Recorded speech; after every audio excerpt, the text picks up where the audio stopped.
ദൈവത്തിന് സ്തോത്രം, സ്തോത്രം, ഹല്ലേലൂയ. സ്വർഗസ്ഥനായ ദൈവം നിങ്ങളെ അനുഗ്രഹിക്കട്ടെ. ഞാനിന്ന് പറയുന്നതായിട്ടുള്ള റേമ സന്ദേശം നിങ്ങളുടെ ജീവിതത്തിനകത്ത് പുതിയ അധ്യായങ്ങൾ തുറക്കുവാൻ, ജീവിതം പരിശോധിക്കുവാൻ, ഏതെങ്കിലുമൊക്കെ പ്രയാസങ്ങൾ, കഷ്ടങ്ങൾ, നഷ്ടങ്ങൾ ഒക്കെ ഉണ്ടായാൽ ഇത് ചിന്തിക്കുവാൻ, ഇതെവിടെ നിന്ന് വന്നു, പിശാചിൽ നിന്നാണെങ്കിൽ പിശാചിനോട് എതിർത്ത് നിൽക്കുവാൻ, ദൈവത്തിൽ നിന്നാണെന്ന് ബോധ്യമായാൽ ഇതിൻ്റെ പുറകിലെന്തോ ഒരു ഉദ്ദേശമുണ്ട് എന്ന് മനസ്സിലാക്കുവാൻ കർത്താവ് ഇടയാക്കട്ടെ എന്ന പ്രാർത്ഥനയോടുകൂടെ സന്ദേശം ഇവിടെ ആരംഭിക്കുന്നു.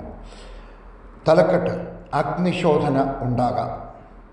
കുറിവാക്യം ഇയ്യോബ് 23:10.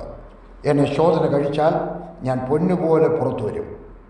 സ്വർണ്ണപ്പണിക്കാരൻ പൊന്നൊരുക്കുന്നതിനെപ്പറ്റി നിങ്ങൾ കേട്ടിരിക്കും. നിങ്ങളിൽ പലരും അത് കണ്ടിരിക്കും. വളരെ വിലയുള്ള സ്വർണം തട്ടാൻ ചിരട്ടക്കരി ഊതി ജ്വലിപ്പിച്ച് അതിൽ വയ്ക്കുന്നു. പഴയ കാലത്താണ്, ഇപ്പോഴും ഉണ്ട് പലയിടത്തും. അതിലേക്ക് ഊതി തീയെ കൂടുതൽ ജ്വലിപ്പിച്ച് നിർത്തുന്നു. ഈ സമയം ഒരാൾ തട്ടാനോട് മകളുടെ വിവാഹകാര്യമോ പുരയുടെ വിൽപ്പനക്കാര്യമോ എന്തെങ്കിലുമോ സംസാരിച്ചാലും ആ മനുഷ്യൻ്റെ കണ്ണ് നെരിപ്പോടിൽ നിന്നും മാറുകയില്ല. കാരണം എന്താ? വിലപ്പെട്ട സ്വർണം ആ തീയ്ക്ക് നടുക്കുണ്ട്. ഒടുവിൽ തട്ടാൻ ആ സ്വർണം പുറത്തെടുത്ത് തനിക്ക് ആവശ്യമുള്ള രൂപത്തിൽ മാലയാക്കി, മോതിരമാക്കി, ലോക്കറ്റാക്കി പണിയുന്നു. ചൂടായിക്കൊണ്ടിരിക്കുന്ന സ്വർണം അടിച്ച് രൂപപ്പെടുത്താൻ തക്ക പാകമാകുന്ന ഒരു പരുവമുണ്ട്. ആ അവസ്ഥയിലെത്തുമ്പോഴാണ് തട്ടാൻ സ്വർണം പുറത്തെടുത്ത് അടിച്ച് രൂപവ്യത്യാസം വരുത്തുന്നത്. ആ തട്ടാൻ സ്വർണ്ണക്കഷ്ണത്തിലേക്ക് നോക്കി തീ ഊതിയിരിക്കുമ്പോൾ അത് തട്ടാൻ തൻ്റെ മുഖച്ഛായ കാണുന്നു. അപ്പോൾ രൂപാന്തരം പ്രാപിക്കുവാനുള്ള അവസ്ഥ ഈ സ്വർണത്തിനുണ്ടായിരിക്കുന്നു എന്ന് അവൻ മനസ്സിലാക്കുന്നു. ശുക്ലസ്വർണം എന്നതിന് പറയും. വിശ്വാസികളുടെ ക്രിസ്തീയ ജീവിതത്തിലും പലവിധ അഗ്നിപരിശോധനകൾ വരുവാൻ ദൈവം അനുവദിക്കുന്നു. എന്താണ് ഇതിൻ്റെ ഉദ്ദേശ്യം? നമ്മുടെ പണിക്കാരനായ യേശുവിൻ്റെ മുഖഭാവം നമ്മിൽ തെളിഞ്ഞു വരുവാനാണത്. നമ്മെ കഷ്ടപ്പെടുത്തുകയല്ല അവൻ്റെ ലക്ഷ്യം. തീ കൂടുമ്പോൾ ഓർക്കുക, അവൻ്റെ മുഖരൂപം നമ്മിൽ പതിയുന്ന സമയം വിദൂരമല്ല. അതിനായി ഏൽപ്പിച്ചു കൊടുക്കാം. അത് സംഭവിക്കുമ്പോൾ ആ തീയിൽ നിന്നും അവൻ നിന്നെ പുറത്തെടുക്കും, നിനക്ക് രൂപഭംഗി നൽകും, പുതിയ ആകാരം നൽകും. അതിലൂടെ അവൻ്റെ നാമം മഹത്വപ്പെടുകയും ചെയ്യും. മാത്രമല്ല, നിങ്ങൾ മാന്യരായിത്തീരും. നിങ്ങൾ അഗ്നിശോധനയിലായിരിക്കുമ്പോൾ അവൻ്റെ കണ്ണ് നിങ്ങളിൽ തന്നെയാണ് എന്ന് ഓർക്കുക. സങ്കീർത്തനക്കാരൻ പറഞ്ഞിരിക്കുന്നത്, ഞങ്ങൾ തീയിലും വെള്ളത്തിലും കൂടി കടക്കേണ്ടി വന്നു, എങ്കിലും നീ ഞങ്ങളെ സമൃദ്ധിയിലേക്ക് കൊണ്ടുവന്നിരിക്കുന്നു എന്നാണ്. സമൃദ്ധിയിലേക്ക് കൊണ്ടുവരുന്നതിന് ദൈവം നമ്മെ തീയിലും വെള്ളത്തിലും കൂടി കടത്തി വിട്ടേക്കാം. ദൈവത്തിൻ്റെ പരിശോധനയുടെ അന്ത്യം എത്രയോ മനോഹരമാണെന്ന് ഓർക്കുക.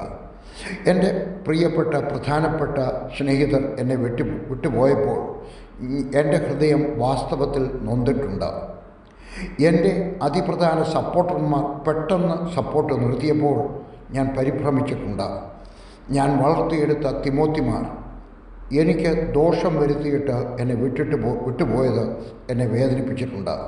ചിലർ എന്നെപ്പറ്റി പോസ്റ്റ് പറഞ്ഞപ്പോൾ, ആര്? എൻ്റെ കൂടെ പ്രവർത്തിച്ചവർ, എൻ്റെ കയ്യിൽ നിന്ന് അപ്പം വാങ്ങിച്ചവർ, എൻ്റെ കയ്യിൽ നിന്ന് പാനപാത്രം വാങ്ങിച്ച് കുടിച്ചവർ. ഞാൻ പൊട്ടിക്കരഞ്ഞു പോയിട്ടുണ്ട്. ചിലർ സാധനങ്ങൾ മോഷ്ടിച്ചു കൊണ്ടുപോയിട്ടുണ്ട്. ചിലർ ഞാൻ രൂപ കൊടുത്തിട്ട്, സപ്പോർട്ട് കൊടുത്തിട്ട് അവർ പണിതെടുത്ത, അവർ സ്ഥാപിച്ച സഭയും ഞാൻ പണിയിച്ച സഭാഹാളും കൊണ്ടുപോയിട്ടുണ്ട്. ആ സമയത്ത് എനിക്ക് വേദനയുണ്ടായിട്ടുണ്ട്.